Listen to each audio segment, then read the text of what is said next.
include women all the way. Like when you're cutting the checks, the money needs to look the same for women and for men, you know? So this is the insane thing about being an artist. The art is only yours until you release it. Once you've released it, the art is open to any and every interpretation of the person on the other end of it. Happy International Women's Day. You know, we found out that 50% of our, well, not just found out, but 50% of our audience, financially incorrect, is women. So I hope each and every one of you are celebrated today. I hope that, you know, as we keep living in this world, we will get to a place where there's a lot more parity in the space that we exist and we live. So from Financially Incorrect, from FX Pesa, happy International Women's Day. And I hope each of you feel valued in the different spaces that you work, in the different spaces that you belong. That's that. Remember, this podcast is proudly sponsored by FX Pesa. If you want to learn about trading, if you'd like to open a trading account or practice on a demo account, all those links are in the description box. Please check them out. They also have physical classes and there are spaces in Westlands Monday to Friday. If you want to learn about how to go about the trading process, please do come down, check them out. They are free of charge. And so let's get into it. Today, for International Women's Day, we thought we would get someone who would adequately be able to I'm trying to figure out I probably should have figured this out before I started speaking. But we got someone who here we are. We got someone who would be able to aptly really push, someone who's been in this space, in the entertainment space, has been able to really make a name for themselves, has been able to make a business for themselves in a space that I think has been dominated. And it's also the reason why I'm wearing my shades today. I've always wanted to wear my shades on set, but I was told I look like a douche. But then today I have the chance because she's wearing her shades. And she's a musician. She's an entrepreneur. Welcome, MDQ. Thank you. Happy to be here. Thank you for having me. Thank you for having me on International Women's Day. I think the theme for this year is, don't tell me, it is inspire inclusion. Inspire inclusion. And not at talk shop level. I mean, like, include women all the way. Like, when you're cutting the checks, the money needs to look the same for women and for men, you know? When we are deciding what time we are having meetings, we must ask women, does that work? And, you know, are we going to go and close the deal at 8 p.m.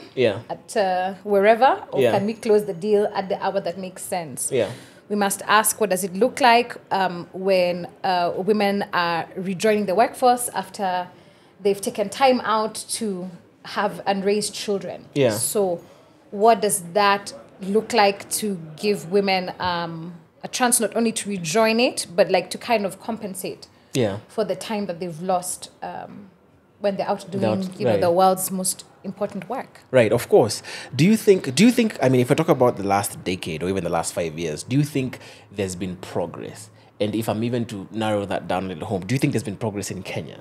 I would say anything I said here, I have no data to back it. So I'm afraid I'd be on some vibes and inshallah.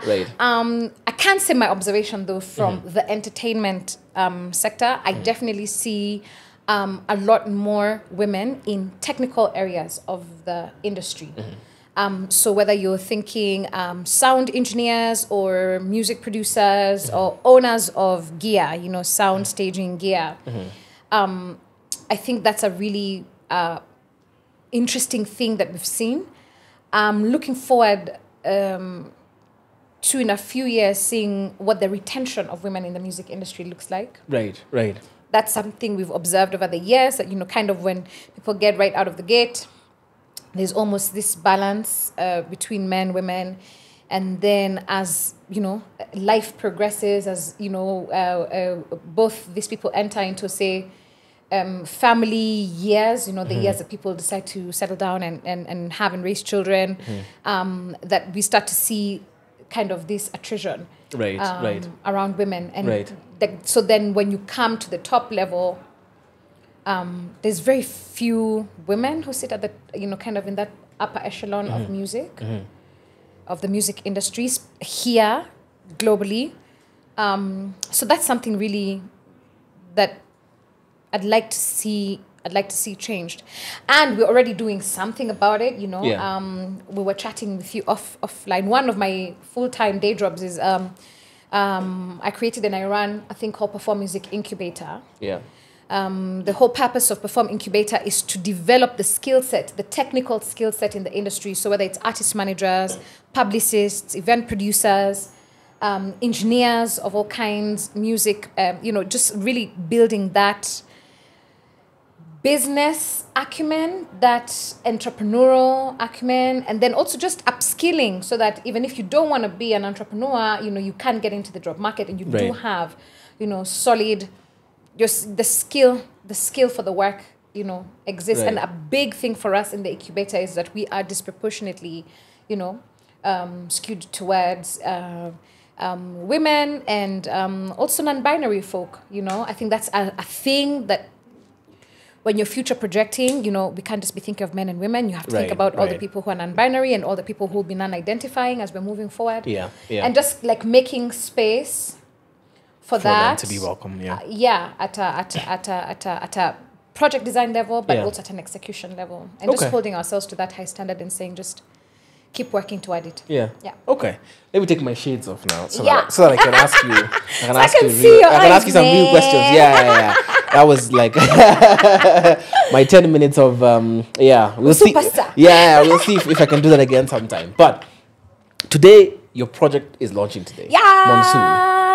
Right? Today, Monsoon is out everywhere. Right. Everywhere. Tell us a little bit about it. What's the project about? Okay, so What was the inspiration behind the project? Loves it. So Monsoon is a 3-track EP. It was produced by Perform Music Incubator, actually. I have been a participant in Perform. We are in our we're starting our third iteration, but I sat in on one of the cohorts in the first iteration. I was a participant in the second iteration. And so what we were doing is producing real life outcomes. So managers worked under established managers, publicists worked under an established publicist, event producers under an established event producer. And then the artist, and the idea was to create real life outcomes. What does it really look like to create products and put them in market and to commercialize and to develop, interesting music brands. So then one of the outputs was make music. So here I am with my EP. Right. This EP, what's its inspiration? First is pop. I really love pop music. I recognize that, in fact, pop was the first music I ever really interacted with. So I'm thinking Michael Jackson, Whitney Houston, Yvonne Chaka Chaka. That was kind of like really foundational in, establishing my music taste. And then I really like this idea of coastal Kiswahili. Kiswahili is very musical as a language. I really wanted to make something that plays with some Kiswahili, but twist it so it's Kiswahili, it's R&B, it's like R&B. But then like throw some kapuka in there, lace that with some Afro beats, make something that feels good to bop to, feels good to dance to, but is really also reflecting on love, which is something I haven't done before. These are like real lived experiences. Play with the songwriting, really think about like writing like good songs. The sound, I think, is ustarabu. That's what I'm calling my sound on this EP. And then I was thinking about the name, like the monsoon. I wanted to really locate East Africa. Okay. So East Africa is, we say from the East, from East to the world, from Kenya to the world. But I really want to locate East Africa in this kind of global music conversation. And I don't know if you know this, but like the monsoon winds, that's what is responsible for the climate and weather pattern, basically, in the whole of East African region. I remember monsoon winds from primary school. There's two of them. So there's the one that brings the dry, and then there's one that brings the moisture. Right. And I was really thinking of that as a metaphor, like, I think East African music is up next on changing the music taste globally. We have something to bring to the table, and I want to change the weather. So Muthoni Drummer Queen is changing the weather. Switching the weather up. Monsoon. Okay. Yeah. I've heard you talk about, I guess, the different sounds that you're trying to incorporate in this project. What's one cool thing that if I'm listening to the project, I should sort of listen out to that I may miss? Like if I'm a music head. So for example, like when we played the single that's out right now. Consistency. There was a point where you're like, just wait for the drums to kick in. Yeah. The bass lines are sick on this project. The bass lines are really sick. And so like I'm really recommending that you play it loud or you play it on your headphones, like to get the full range. It feels super familiar, but like super new. And I've been so curious for a long time. I'm like, you can lend an Afrobeat sensibility without necessarily, being a Nigerian. I don't know what else to say. We've seen it with some of our compatriots in next door, where it really kind of feels like you're trying too hard to be Nigerian. And I don't think that's what you want to do as an artist. You want to remain authentic. You want to tell the stories that are true for you, but you can be like, I really love that about like Afrobeats. I love the groove. I like the way this, and so you ask, can I take that? Can I fuse it with something that already is mine? And can I find this middle ground that, invite somebody into a conversation with this music? Same for, say I'm a piano, can't knock it. Fantastic music, house music, can't knock it. But as a Kenyan, I know that that's not my music, Right. So then the question is, what can you take? How can you borrow a sensibility? Do you need to, make straight up amapiano, or do you need to learn how to manipulate a log drum so you can bring the sensibility, right? But you can stay, true to who you are, right? So you should look out for that. Also, I sing pretty well. Yeah. You know what I mean? if you like me from rap. Right. Sorry, just give me a bit of time. I'll be back, you guys, I promise, in rap. But now I just kind of want to sing and I want to make pop. Okay. Final question on the project, and because you've talked about exploring a theme you haven't before, the love theme. Is that... did you find that the people that you love, your immediate family, your mother now, your partner seeped into 100 into elements of the project? 100. Consistency, for example, was written, when you're self-reflecting, when you've started a beef for the 10th time. Right. And then you just have to call yourself to a small meeting and be like, honey, I think it must be you. You know, what's really going on here? Right. And then just thinking on that, reflecting on that, and then being willing to say, put that in music. Yeah. That's not something I've been willing to do before, to kind of to draw from my own real personal experience, and especially in this area of like romantic love, because I'm quite private about that. Right. So I'm always like, what? You're just gonna write all your feelings there? And then it's like, you are. That's what's going to happen. Utazoea. Yeah. Okay. I want to ask you something based on that. Off of something I read, I hope this was legitimate, and a legitimate site that I read it on, about James Blunt and his song, You're Beautiful. And he said when he wrote it, it wasn't a love song. He was talking about this guy who was, high out of his mind and seeing this. It was more, I think it was more from an obsession point of view, but then the world took it and turned it into this this incredible love song. Yeah, and so he says every time he hears or someone talks to him about it, he's like, I don't know what you guys are talking about.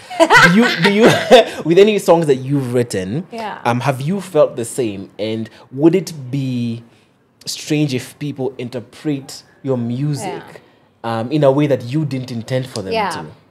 So this is the insane thing about being an artist. The art is only yours until you release it. Yeah. Once you've released it, the art is open to any and every interpretation of the person on the other end of it. Right. And we bring out, in the same way an artist brings themselves to making work, an audience is going to bring themselves to receiving work. Right. So you, depending on where you are in your life, there's so many people like, consistency, that's the word. What you're saying, it's really touched me. And I'm like, but like, sour. But how you think me, what I was going through and I was writing it, and you, how you've had it. Yeah. I recognize why you think it's about what you are saying, even if it's not, but also why I'm like, you should do, it's okay. Because music is for you, it's for me when I'm creating it, but when you're consuming it, it's for you. So apply how you need it. How you see fit. yeah. As you feel it, as you deem necessary, as it's helpful for you to process your life. Okay. Sawa. Let's get into the money journey. The money journey. Tell me, what did you grow up understanding about money? That there's never enough. Yeah. That money is hard to find. That money doesn't grow on trees. That you have to work really hard to have some money, and even then it's not guaranteed that it's gonna stay. Are those things that you were told by your parents or people who were raising you, or are those things that you... Those are things they said. Those are things you'd overhear when adults are talking about it. I mean, think about the whole Kenyan mentality for like, how are you doing? We're just trying. Yeah. But you're not trying. You're like a trillionaire. Yeah. What do you mean you're just trying? Yeah, we're just trying. That's a thing in our... culture, so to speak. That's a thing in our culture, in our psyche. I also saw adults go through a lot of things. I remember...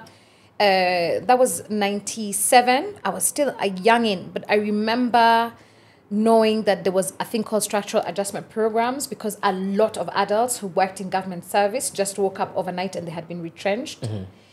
And, you know, they were given like a package, and then it was like, go and become a farmer. And like, these are people who'd worked in civil service all their life and had no idea how to start. And kind of the anxiety that came with that. We grew up on that anxiety. I remember the relief, for example, my parents, like when I passed KCPE and I could go to a good school, and, you know, like, we don't have to bribe anyone. In fact, my dad often said that, I don't know anybody. He was like, I don't know anybody. You guys have to just pass. You just have to do the thing. This thing has to be on your merit, because I don't know nobody. I have no connections anywhere. I can't get you into anything. You have to get yourself into things. Me, I can only pay for education. Right. So it's only now, like later in life, only now when we're unpacking, and it's like, oh yeah, I see where the sentiment was coming from, but I also see the limitation of that sentiment. If you're beginning at the point at which, you know, like, money is difficult to find, money is elusive, there's never enough money, and you build and cultivate a belief around these things, it becomes a self-apparent fact. You know, it must manifest, because, you know, thoughts become things. Yeah. And so it's like, and also understanding that the place where that thing comes from is fundamentally lack. And then asking yourself, how can you acknowledge what is, but not get tripped up by what is, and instead just like keep focus on what you desire and what is coming. Yeah. We see that all the time in, you know, like business. You have to plan based on what is at hand and what you can reasonably project. But you're also painting a picture of success that is sometimes, you know, is almost it's almost not correlated at all to the thing that you have. So it's almost an insane thing. It's like to be conscious, or to be, the word isn't allowing, to be aware of what is, but to not let what is be a limitation. Yeah. It's like, just fix on where you're going. Yeah. And it's quite a thing. The unlearning has been quite a thing for me. Okay. Yeah. Did you grow up in a typical setting? By typical setting, I mean, you know, because we're talking about primary school before, all the monsoon winds. You know how in I don't know if it was GHC, let's say father, mother, children. Yeah. I mean, was that your setup, or did you have like other cousins coming in and out? Yeah, that was our setup. Father, mother, children, really great parents. Really hardworking parents. Yeah. They really loved us, and they also really valued education. I think for them, they really came from the school of thought, like, if you just have a good education, you can access the world. Yeah. So, but they had so little, you know, like, I remember them talking in harsh tones. It's like, I remember like in the mornings, and like there's tusok on the table, and now this tusok has to be split 3 ways for like my sister to make it to go to Catholic University. She needs bus fare, and for my dad in case he misses like the staff bus. And you know, I remember that. That's a healthy thing I saw in our family. Like my dad and mom had no ego around money. They really collaborated around it. And even if both of them were steeped in the patriarchy, you know, like all people of that generation, honestly, there was no Wait, let me ask you a question on that. 100%. Do you not, are you Christian by any chance? I was raised Christian. You're raised Christian. Yeah. In your, like right now, do you identify with any form of faith? No. No. In your setup, I don't identify with any religion. With any religion, yeah, right? I don't right. have. Yeah, I have a strong religion. spiritual practice. Right. Okay. But I do not practice any religion. Okay, this is a question totally off everything we're talking about. My question is, in your setup, in your household setup, like in your, and please, like, don't come for me. I'm very You're just asking. like, I'm just asking for the purpose of conversation. I'm literally playing devil's advocate. Indeed. Honestly. Banter. Right? Yeah. So please don't come for me. But I'm just asking, in your understanding of what your version of a home and society looks like, are you both at the same level? 100%. Like you and the man. There's nobody who's on top. No. In any way. And you really don't want a scenario where you really don't want a power dynamic where there's degrees of power imbalance. Right. The idea that somebody is on top of the other, I think, really creates something negative at core level, at soul level, because like no one. Let me try and say this in a more succinct way. I guess as you're saying that, because I don't even want to say like on top in terms of like, but like you know how men they say are the head, the women are the neck. Another short, boring ass story. That's not women, you must submit. That's not. It's not even in that. It's not even like in the pushing of that. It's like, it's like, for example, right? If you're in a team, right? Like there's usually, even if they think about a sport, like there's usually a leader. Like there's usually someone who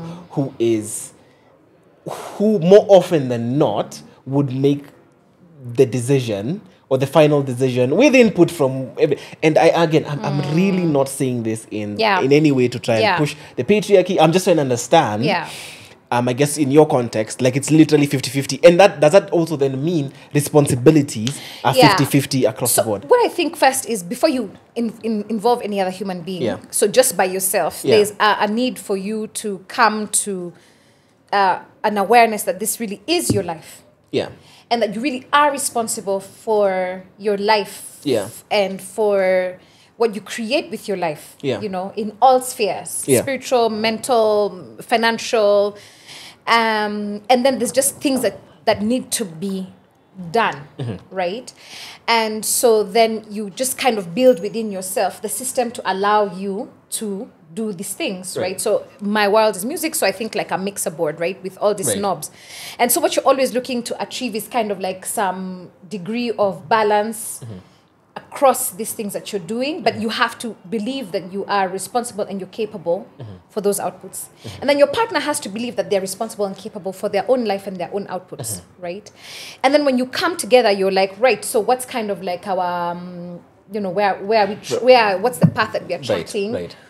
How do we collaborate or how do we cooperate on things? Where are your strengths? What are you good at? What are you? And then you kind of just like balance things out from there, and you recognize that every day you'll be moving closer and closer to balance. Some days you're off, some days you're on, but like you just really cooperate with each other around life.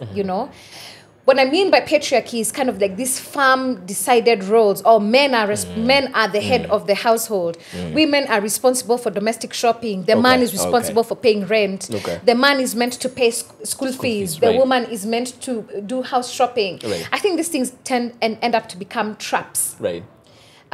First, it does not speak to the dynamic nature of individuals, and it also doesn't speak to what you naturally know. So now, for example, you're in a relationship with somebody who's like, men are meant to be the leader on financial matters, but 100% you know nothing. Math was not your portion. Right. I mean, you work with a financial planner. You can't make heads or tails. You're not naturally gifted in that area. You're not able to imagine yourself. You don't have the confidence, for example, to be able to lead on certain decisions. Now we've set you up for failure, right? So then now because I have to go to my babes and be like, this guy didn't even know things. Or the other flip, which is now I have to pretend that you do know things and I'm trying to cover gaps for you. So I'm just like, yeah, stay away from the traps. Yeah. Okay, fair enough. Okay, if I'm back to it, my question is, so as you guys are experiencing and seeing, and you're saying your parents didn't have any ego around being able to discuss money or show where things were at, did you and your siblings ever have discussions? You know how, I guess, guys just chat and like, yeah. What were those discussions like? We do that. I think, so I'm a middle born. Okay. My sister, I think it was harder for her because, you know, kind of as a firstborn, you're the guinea pig of your parents. Your parents don't know anything. You absorb a lot of things. Yeah. You absorb the anxieties. You kind of learn how to navigate them. And so, like, watching my sister sort of coming to terms, like, hey, it's all right. You can take yourself to the spa. You can. You know, switching that, because then she really picked that sort of hyper responsibility, you know, like, when you come from a family where there really is lack, you know, there's, or not lack, but like so limited, you know, you really have to think about, like, am I, you know, like everything, you have to really think about everything. Am I going to buy myself this pair of earrings, or should I buy a kilo of rice, you know, for the family? So not being able to easily make decisions that are for you. Right. Then with my younger brother, my younger brother is he said saving from such an early age, you know, like his interpretation of the situation was like, oh, you need to save. If you save, you're going to have for a rainy day. So my brother has been extremely financially responsible from like when he was a kid, you know. And now even him like learning for like, hey, it's all right. You can break the bank. For real, you can buy a new car. This one has chappered, you know, like it's done. It's, you know, and all of us, it's, you know, now I think mine was kind of like a combination of both, because also, you know, when you enter art practice, when you say that you want to be a musician, you're just going to expense a lot of money.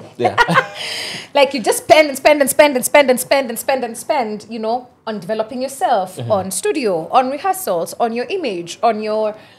There's a lot of spending. So then when I would be with my classmates, you know, who took a much more conventional route, you know, and guys are talking about like they are now in their chama, they now have their third like kashamba in Syokimau, and you're just like, bro, first where can I find a chama? Like who am I in a chama with, you know? Right. And like how do you know about like these material things?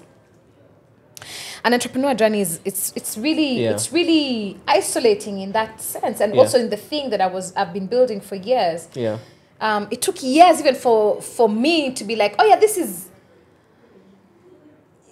drop the imposter syndrome. This is a real thing. This is a real enterprise. You are you're in the path. You're in the path. These are the things that become those great, you know, 200, 300 year companies. You know, you're just 15 years in, so like also give yourself some grace and like allow it. And it's like shamba aziishi. Ni sawa walinunua tatu sio kimau. Why do you need 3 shambas? You know, what do you really value? You know, so... Okay. I hope somewhere in there is an answer to your question. Yeah, there is. No, there is. Yeah, no, there is. You've talked about what your siblings did and how you talked and how it affected you. So when do you begin to interact with money as Muthoni? When do you begin to interact with money and make decisions? My first one was, I was maybe 8. I remember having 5 bob. You know, I was thinking about that because... I had gotten some of these questions before. But I remember it was 5 bob or it was 1 bob, because now I'm about to really show my age. But there was some other... Is it the pen? There was patkos. Yes, there was some sweets called patkos. And 1 patko was 10 cents. I really recognize that a bunch of you can't literally relate to 10 cents. And to be fair, if you had not lived through it, you know, it's hard to explain what 10 cents meant. Means. But basically 1 bob was real money.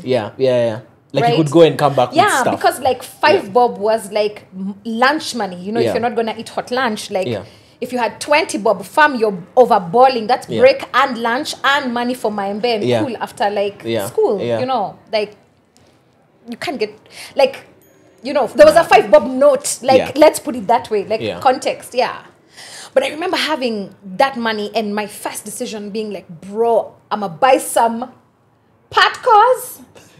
I'm gonna eat some. I'm gonna flip some. You know, I'm gonna sell for the other kiddos in the plot. Right. I also remember receiving the beating of my life because you know I suspect that I had not received that money for your sweets. Yeah, I probably nicked that money off my mom. Okay. But I remember just, if I didn't nick it, I was given, but like the fact that I had been so irresponsible. Required. You know, and I was like, bros, let's buy some podco. Right. I was going to flip this podcasts into like 5 more podcasts. Did she take them? She didn't take them, but she thupped me sana. Yeah. And I was like, all right, so basically what I'm being told is you have to be responsible with your money. Yeah. You shouldn't be loosey-goosey with how you use your money. You should be really thoughtful in your financial decisions. Yeah. And but I also remember the thrill, the feeling of like, whoa, I have money in my pocket. Mm-hmm. And it's crazy because, you know, that's the same feeling now. Mm-hmm. You know, that time it was like my 1 bob or my 5 bob, whatever the right amount was. But now it's like there's a certain amount of money that you have. You know, it's like when you've done or whatever, and then like you check your M-Pesa and you're like, Yeah. And psychologically, it's almost like now you're like, I'm good. Yeah. You know, I'm good. Yeah. Which is a lie. Yeah.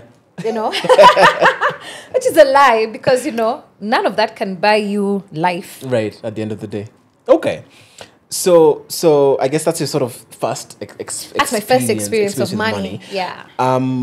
What's between that period and when you decide to become to say that you're going to become a musician? What's that process like? I mean, as you're going through primary, as you're going through high school, are you having pocket money? Are you getting any cash there? Yeah.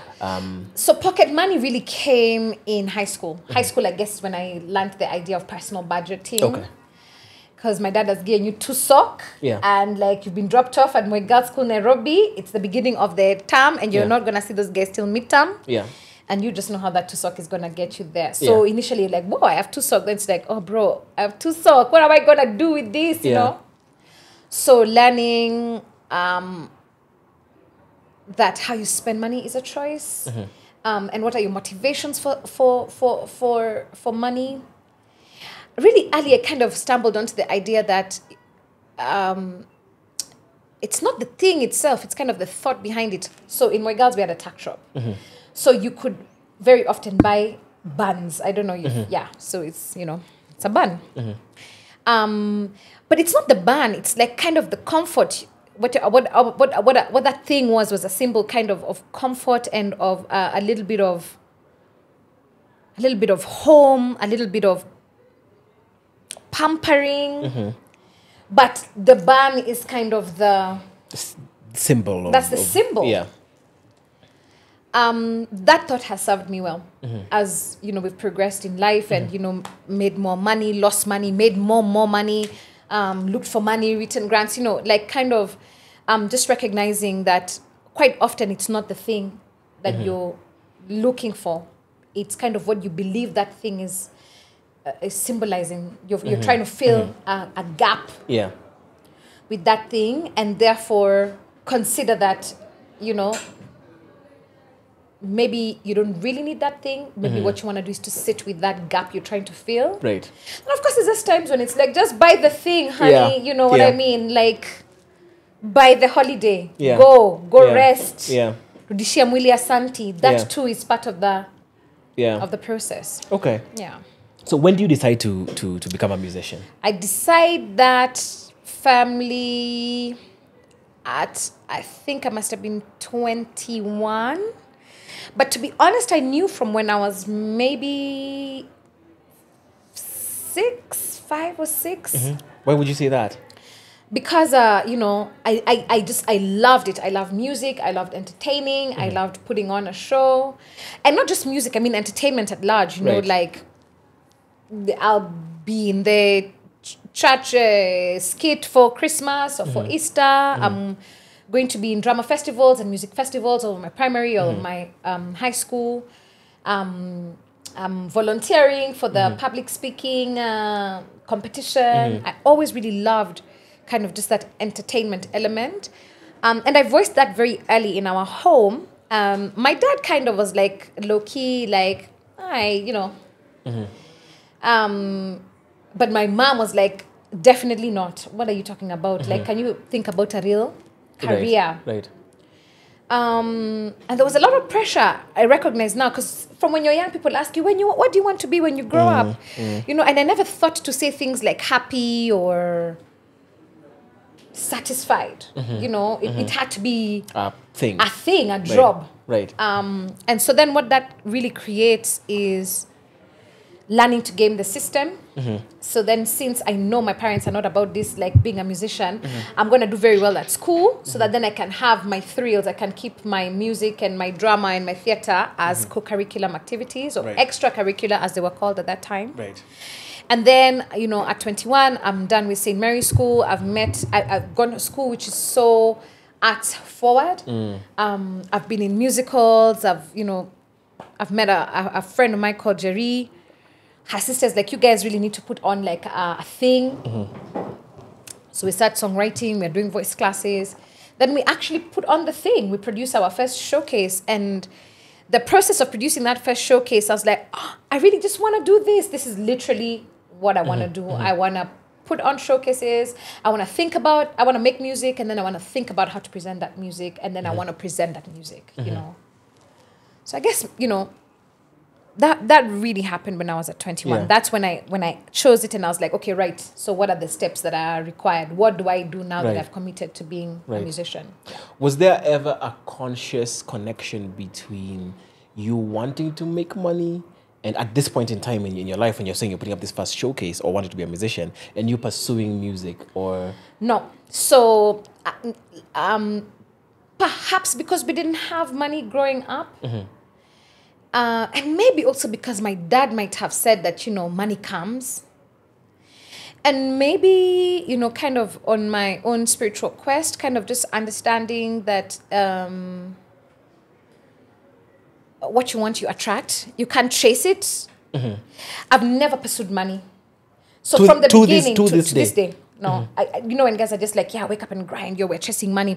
Sometimes I say it like just so that, you know, I can look down with a click. Yeah, you know, wake up and grind. I'm like, bro, no.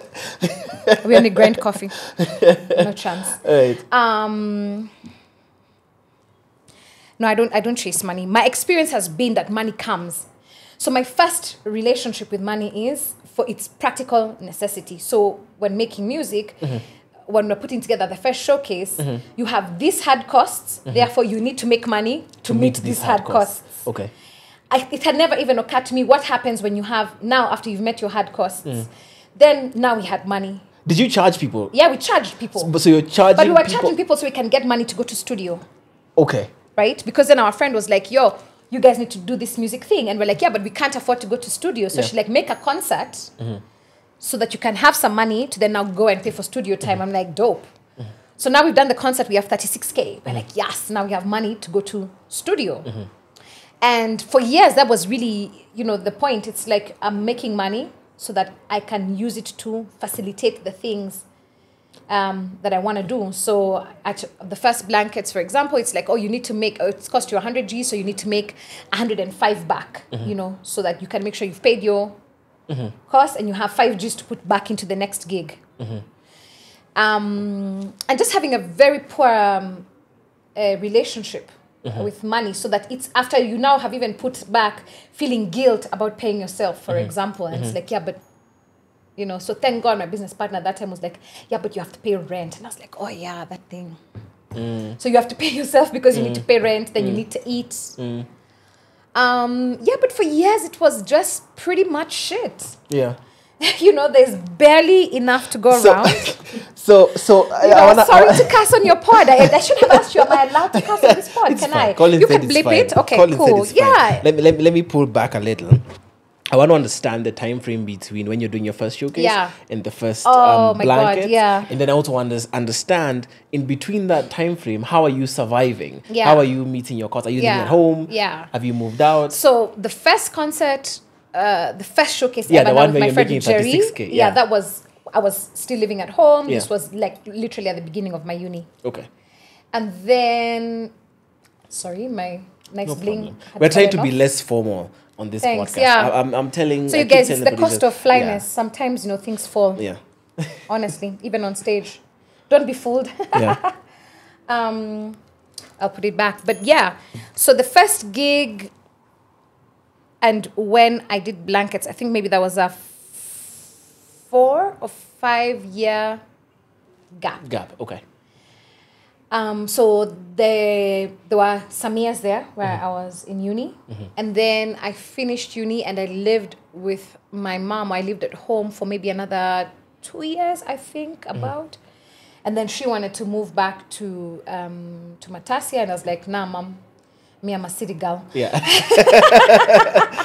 And by that time now, I'd done like 2 editions of Blankets and Wine. At the point at which I now moved out of home. Okay, you've done 2 editions. I'd only done 2 editions. Yeah, that was so at the top of 2009 is when I moved out of home. Okay.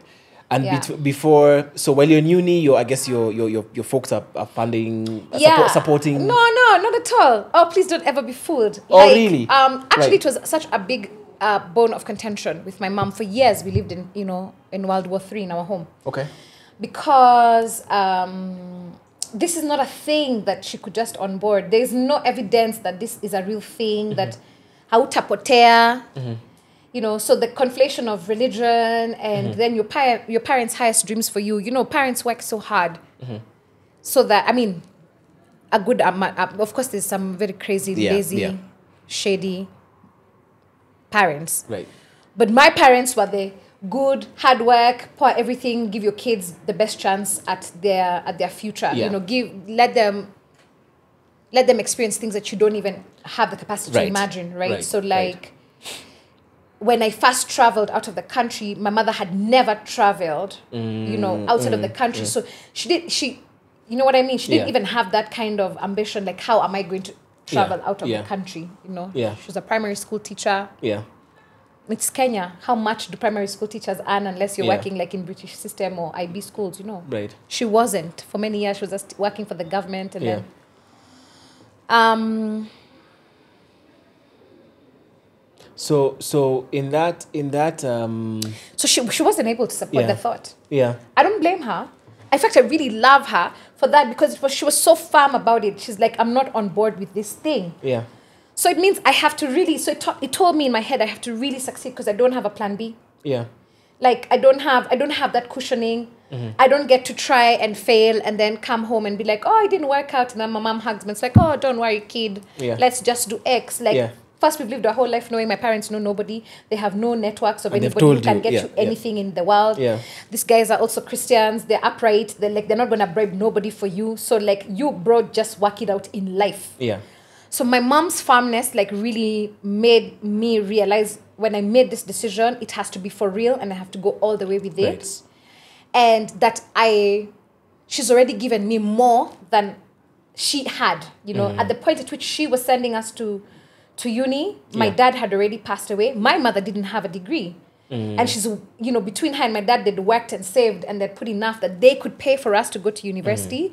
So it's already a step up. So for me, I was like, Mama yangu hana deni. I don't need my mom to be my fan. My mom is my mom, Yeah. Worst case scenario, if it all fails in life, I know there's a bed in her house. But like that, she'll never kick me out in that regard. But like, she's not going to give me money to go to studio. She's not going to be like at my concerts, like telling her friends, please come. Yeah.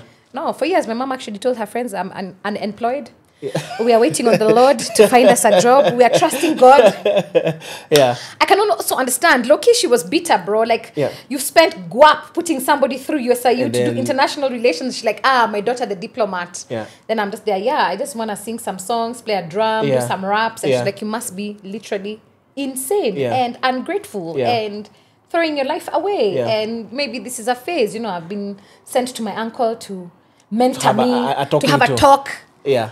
Okay, tell me, because you said by the time you're doing the first blankets, you really still don't have a true awareness of how much you ought to be making, how much you really ought to be charging. 100. So tell me now, looking back, what are if you can tell me the top 2 poorest financial decisions you made when you were running those 2 first Blanket and Wine editions? So honestly, I made 0 poor decisions when I was running the first editions of Blankets and Wine. Okay. Because by the time I was doing that, I was already running a gig in Westlands and I already knew like you need to put money in, you must flip the money that you put in, you must make enough money to have some seed capital for your next edition. Okay. You must be very upfront with people who you're working with about the money on the table, make no promises, cut your quote, according to your cloth. Right. So I wouldn't say I made poor financial decisions. What I did is I made poor business decisions. Okay, poor business decisions. So okay. the venue that we were operating out of, you know, I was like, I didn't have money to pay for the venue. And the venue, you know, needed to grow. So they were happy to host us. And I was happy to be at a venue where they weren't charging us fees. And so then I was like, oh, maybe we should make a business partnership, you know, and then we agreed on like a company split. Love them to death, still part of my business to date, in a much more informed and improved way. But in that moment, I recognized that I did not know enough to be making that kind of a decision. Like, what does it mean to take on a business partner? Right. What is day-to-day enterprise? What are your expectations of a business partner? What does financing and refinancing of a business look like? Can you be in a business where you have splits on revenue that do not require splits on equity? There's so many things that I didn't know at the point when we're doing it, and they didn't know either. So no one screwed each other. Yeah, it was just mutual love and ignorance at play, you know? Right. So now those are things that I know now that like a business partner is an extremely critical and important thing, and you have to really think about whether you actually need a business partner. Okay. Yeah.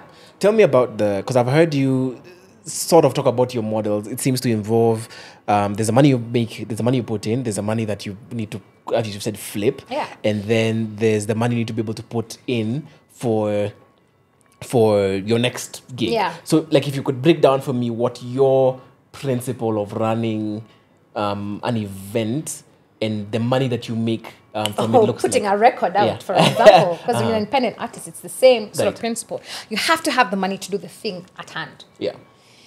You have to have, so you want to do a gig, it's a blanket, it's a concert, it's an album launch, it's an album you're putting together. You have to have the money to do that specific thing. You have to have a reasonable path to being able to recover the money that you spent to do that thing. So in the case of an event, you know, what are your revenue streams? You have to have those revenue streams. Then you have to have, so that's for producing that specific thing. Yeah. But you also have to have another revenue or another long money or income or investment, whatever you want to call it, that is going to pay the people who are doing this thing. Because fundamentally in this thing is a thing called risk. Like you could do everything right, all the marketing, everything great, and then on that day there's a terrorist attack and now it's done. Or, you know, you're in the field setting up as we were for a gig, and then, you know, Mutahikagwe says, Sawa, there's COVID. From right this minute, all public gatherings are shut down and the gig is starting at 6 and it's 4 p.m. So, you know, there's force majeure. But there's also like just bad decisions. You really think that, oh, this thing is going to be so incredible, and then it just doesn't go the way you think that it's going to go. Yeah. The people who worked on the gig, then they still need to be paid. Yeah. You know, your consultants, your colleagues, so you need to have that kind of operational money that is not connected to this product money. What's the difference? Because an event is a product. So the product money is like, if the it's album, an event, the artists that you're paying. Yes, exactly. The artists, the venue, the tents, the toilets. Okay. That's event money. That's the product money. But operations money is that there is an accountant, there is a head producer, there is an administrator. Those people, they're the climate. Whatever happens weather-wise, these are the people who are there. And you have to be able to stabilize people's lives so that they are able to work on this product. You know? So there's that. Then there's another money at product level called cash flow. So it's like, what do I need to pay by when? Right? So it's not enough to have the money to bring Wizkid. You know, there's like 20 operators involved in this thing. Who needs money when, how? How much money do you have at hand? How much money do you need to borrow short term, for example, to be able to meet your cash flow needs? And where is this money coming from? You know? Then what's the other money that is promised to you that is not necessarily at hand but is promised to you? So let's say you have a year-long sponsorship from FX Pesa. Shout out Blankets for convincing FX Pesa. So shout out. So let's say FX Pesa have given you money for the year. So they've given you, you know, a year-long contract. So it's not yet money in your account. Maybe you've agreed that they pay it out 3 times a year. But basically that money is money that sits in your P&L. Yeah. And against this contract, against this promissory note, what can you do? Can you acquire short-term financing? You know, what can you do with this money that isn't yours, but is yours? Yeah. You know? Yeah. And that will allow you to do things that can allow you to do things now. Okay. But, you know, also with the understanding that, like, things can also change at that level. Yeah. So what are your protections to guarantee that even if things change, your contract is upheld? Yeah. So it's different levels of, you know, that you're operating now of money. Yeah. So, I mean, we'll come back to that, of course, when you get further down your journey. But the first couple of blankets, what kind of turnover are you looking at there? So are you in the millions? And how many people are you? That's good. So first, I'm going to tell you something that's going to sound a bit surprising. Okay. Okay, I can't believe I'm about to just confess this here. Confess. Confessions. This is the place. I think that this is a mental protection I've built. Yeah. I really know my numbers, and I absolutely don't. Okay. And I think that's what allows me to move audaciously.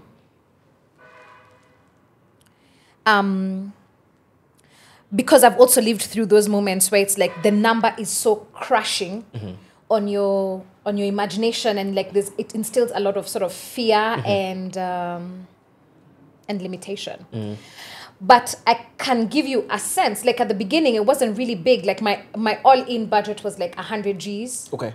So I just needed to make 120 Gs. Okay. You know? How many people would so it take take to make? So then I just needed like Gs? 100 guys to pay me 1,000 bob. So now I need 120 guys, you know? But I remember maybe in our 5th edition, the babes at the door came and told me, yo, we've run out, we've sold out. Our sellout capacity was like 350 tickets. And I didn't know what to do. I was like, what? So I immediately got a headache because I was like, I've never thought about like 350,000 Kenyan shillings. What? Which is also, I can say that was a really early lesson. Every level has a devil. Not having money, lots of shit. Having money, new lots of shit. You know, like if you haven't thought about what you're going to do with this money, if you haven't built comfort, you know, like kind of like it's okay to make money. Businesses are made to make money. And it's okay that the business has money now to be able to have runway for 2 to 3 months. You've not fleeced anybody. You've not done anything wrong. Or you are allowed to take a salary. You must live to be able to do the next day. Please make sure you pay yourself. You know, that one I struggled with a long time. Like remember, you know, it's a principle of business. Pay yourself first. I often say it was very difficult in my world to pay myself first because you've used so much networks and love and mission selling and blah, blah, blah, blah. So you kind of just are trying to maintain this relationship, so you find that you pay yourself last. Or you're the one who can take the hit if there's not enough to go around. It's you know? you who... The way your mom will be like, okay, chakula ya wageni imeisha. Yeah. She feeds all the guests, then she goes to drink chai in the kitchen and act like, oh, no, I'm not hungry. That chile is starving. She's starving, but like, you know, hell would freeze before she... So what happens after you get the headache? Because you get your you told you have 350 Gs. What happens after you get the headache? A lot of proper stress. And so then my business partner is like, I think you need to go and spend like, she books me into like a club that they belong to, and she's like, I think you need to spend like 3-4 days by yourself. Don't do any work. Just try and center yourself, because it's like now it became chronic. It was truly chronic stress. I really didn't know what this means. There's a pressure for it to become up. And around that time, people started telling me, you know, this thing is a brand. And I'm like, no, Safaricom is a brand. Coca-Cola is a brand. I don't know what you're saying. It's a brand. I don't know what to do with that information. I don't know where to take that. And then just catching that, like kind of like my real fear and anxiety around money. Not having it is fearful. Having it even more fearful, right? Because then it's like not having it, you learn the tools to live with little, how to navigate, how to make ends meet, how to be resourceful. Now, when I have zero tools for what do you do with money. Okay, and at this point in time, blankets is a monthly monthly thing. Is it what is giving you your monthly? So I've moonlit. I've moonlit my whole music career by working at blankets. It's also what's given me some of the flexibility. In the sense that music is not do or die for financial outcomes. Okay. So very early, I built a multiple income stream model into my, I would say, into my business, into MME. But you know, when we talk about like it's giving me money, please, bro, guys, I really want to say, you're saying like it's giving you like 13,000, 17,000. You're like, yes, you know, by this point now, I'm like, I've had a room with, I'm like rooming with some babe, so I pay my 13K, then I have 7K to live on for the month, and I'm like, all right, you know, bro, you can really eat like dope skuma wiki diet. I can make the meanest skuma wiki you've ever eaten in your life, and I'm like, yeah, this is good, you know. Keep your weight down. Okay. You know, and then now you kind of balance that out with then the occasional gigs that are coming on the music side. Yeah. So mercifully, when I got into music, I was signed by Penya. Right. So I didn't need to, after my first EP, I didn't need now to think about like financing, studio time. They covered that. Right. And they kind of try to get us into a gig circuit. So like, I don't know, if you do a gig in the Netherlands and now you come back with like 300 euros, you're like, awesome. Flip that to Kenya shillings, make sure that this 300 euros can buy you 3 months, you know, so like mix that with your 21K, or whatever, from your 16K. Yeah. It was always like small. I didn't have a big radical leap in incomes until we started maybe touring in Switzerland with the boys. And then it's like, because like touring income will accumulate over a certain number of dates. So and then also that's the first time I saw royalties money.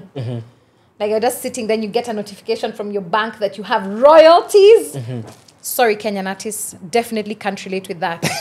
Yeah, but that's a thing. So I had to quit MCSK, for example, and because I was working in the Swiss system, and then I joined Swizzer. You know? Then I was like, what? Your song gets played on the radio and you get like some 2 coins. Yeah. Then, of course, as Blankets kind of like went stabilizing, I think it's quite recent. Maybe around 2016 is when we said to be like, okay, you can breathe a little now. Like, yeah, you're earning like an enough predictable income. 2016. How many years had you been at it by that Since point? 2008, fam. 8 years? Yeah. I remember one time I was so poor. I was so It's not broke, it's poor. Poor. You know, like poor, like broke, poor, like broke. Like broke. Yeah. That was 2014. I was like at my 2014? now partner. Poor as a motherfucker, right? Okay. Poor as a motherfucker. That time Blankets has done, you guys are just talking about us, hottest gig in the streets. And I'm like, yeah, bitches, you don't know what it has cost us to give you that hyper experience. Also, it doesn't concern you. Yeah. You come for the experience and you leave. Yeah, you come for the experience and you leave. Did you derive the value you came for? Yes. So what does my backstory have to do with your experience? So what was happening? So now we haven't landed the sponsorships that we need. So we've hemorrhaged a lot of money to put on that experience that, you know, is really good. Yeah. Of course, in the future, like all things, you know, later in life, it's like, oh, it all worked out. It like helped to build the profile. But in that moment, you have to live with the So what did that practically mean for you when you're saying you're poor? For example, it meant like, now where I was living, the apartment I was living in was being demolished. So I had to get an apartment. But I couldn't get an apartment because you have to pay rent and 2 months. And deposit, right? Yeah, I don't have deposit. I have 1 month's rent. Sorry, I can't do that. So you have to downgrade your whole life and you have to move into a room in, you know, a co-shared space. So my mom is just giving me shade there for like, at your age, these are not the kind of decisions you should be making. And I'm like, yeah, sawa. And here we are, you know. Having to tell myself, like, yeah, but what would have happened if you were in London? You'd have done this, so just do that. Like, receive no shame for this action that you have to take. Yeah. So then I'm making, you know, this, you know, drastic or what feels like drastic decisions that seem like sort of regressive. On the other side, we're still maintaining, like, form, you know. Never look like you struggle. So, like, guys are saying, oh, my God, Blankets, you're doing so well. I'm like, I guess. But this specific day, like I'm so broke because I'm like, what? I don't even think now this month I'm going to be able to make the rent for that room that I've hired. Right. And then they ran a story in Taifa Leo, you know, about like how I'm like East Africa's like most paid female, you know, I'm just in my millions. Yeah. And I think the same week, you know, a Nation had an article where they were like, yeah, you know, secret millionaire. Yeah. And I cried. I think I cried the whole day. I like ugly cry. You know, like the one for veins. I was just on my boyfriend's floor. I'm like, actually, I must commit suicide. I can't live in a life like this. For real. This is what I'm saying. That is a truly low ass moment in my life, and just recognizing kind of that dissonance between what people think it is and what my lived experience is, and just like, how do I just wake up tomorrow? I just don't have enough fuel. Like you are genuinely there. I was genuinely there. I was just like, I don't have enough fuel in the tank. I just don't have enough fuel in the tank, and like, can't do it. So he's like, you don't worry. You know what I mean? Let's just eat the food of today.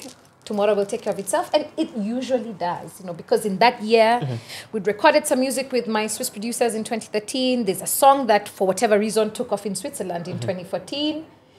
And then, you know, we got invited to this showcase. And in 2015, we were playing gigs that basically we had no business playing, because those are gigs that you work years and years to earn, you know, the kind of festivals we played in 2015. But like, we earned it because we were on this showcase, and the bookers were like, what is this sound? What is this collection? This is so dope. Ndanis, we want this. Yeah.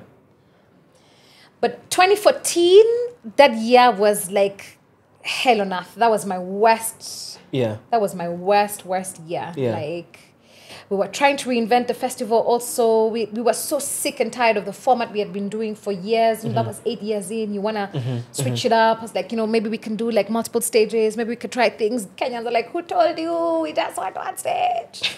This thing is so bad. If I'm to... competitor now, there's a competitor, a powerful competitor has gotten into the mix. Space, yeah. So the space, they're crowding the space. You don't have enough within you to like kind of like match the share of noise.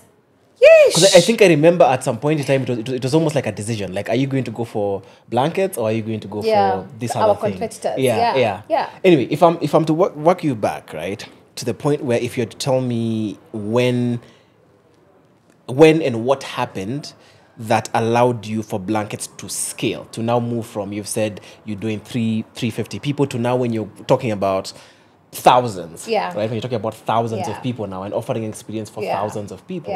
What set of things happen around you and your business mindset and financial mindset there that allows you to do that? And if you're able to break down for us, when you're pricing a ticket, right? So if I'm paying 2,500 or 5,000 shillings, do you know exactly where my 5,000 shillings is going? What exactly am I paying for? Yeah. So the first thing that our first for years we had no big leaps. And this thing really grew by word of mouth, and you come, you love it. Next time you come, you bring your pal. The stickiness also, first Sunday of every month, one venue, we are in that venue for a long period of time. So then it grows. We entertainment media now starts, you know, sort of coming, and the images start getting carried into mainstream. But I think the real game changer was when we landed our first, can I call it like big commercial sponsorship. So we had a sponsorship with KCB that was 4 million for the year, so 1 million per edition. So 1 million per quarter. Okay. And what that has allowed us to do is to bring is to import artists who we thought really worked at the Blankets audience, for the Blankets audience, and who we also thought could like bring an element of a new user, basically could drive bums on seats. And so that was kind of instrumental. Of course, we also made that, we fumbled in that negotiation. I didn't know that you should always negotiate in hard currency. Like, please, what is your Kenyan shillings? You're joking, because artists are paid in dollars. International artists, by international, I mean non-Kenyan artists are paid by standard. So even if you're bringing artists from the UK, you're not going to pay in pounds, you're going to pay in dollars, right? Only the Europeans give quotations in euros, but generally the dollar is the standard. So then it's like, what? By the time, I remember that year, the shilling freefalled. So by the time we're coming to the end of that sponsorship window, the money was almost half. What we could get at the beginning of the year was like... It was worth less, the value of it was a lot less. Yeah. But that was a game changer, being able to attract then KCB. That the sponsorship came from KCB. The other thing is KCB then put some marketing money behind it. Okay. So in addition to the money, cash, they were able to use their branches, and they were able to leverage some of their media assets for our advantage. Which coincided, or then worked out with. Then we got into like sort of a full-time partnership with a media house. Okay. And so then that really helped us to drive. So I would say the key thing that changed is having some money and having some marketing. Okay. Right? Okay. And over the years, the thing that I've also learned is you always need the combination of the two, but if you have to choose one, pick marketing. Always pick the marketing, because like ultimately, like what people think is gonna be fly is where they put their money. Like you and your users can build, and that's actually why Blankets has existed all these years. Yeah. The model has always been like the user has to be able to pay for this experience. This whole thing has to be able to be financed from ticketing, vendors, and the activators. The money that you can predict. Then now, your sponsorship money allows you to be more audacious, allows you to build, better programs, allows you to like enter into next level of experience. Right. So that was real game changing. To your question on tickets, wow, I'm so happy I finally get to address this. First and foremost, I don't know what we think we're buying I don't know what we normally think. Because this is particularly in music, because you're not going to have that problem when you're buying an air ticket. You're also not going to have that problem when you're buying a pair of sneakers you've been dying to have, and they're like 12 G's or like 20, whatever. And you're like, you can rationalize to yourself why, like, I must buy this sneakers for this price. Right. But when it comes to music, like 4 G's, when it's Beyonce, and it's like, right. Sorry, first, if it's Beyonce, what you really needed is 40 G's. What are you talking about? Yeah. But when you're now, it really depends on whose ticket, right? But primarily, the way we built it, the ticket had to cover the cost of music and the cost of experience. So when you go to a gig, you want clean toilets, you want good security, you want a great lineup. You want like some infrastructure, you want some, some tents, you want some. Now, all those things cost money. Yeah. So you kind of have to figure out like, this is the total cost. And then you have to split that against like, how many users do you need paying at this price point for you to meet this cost? Right.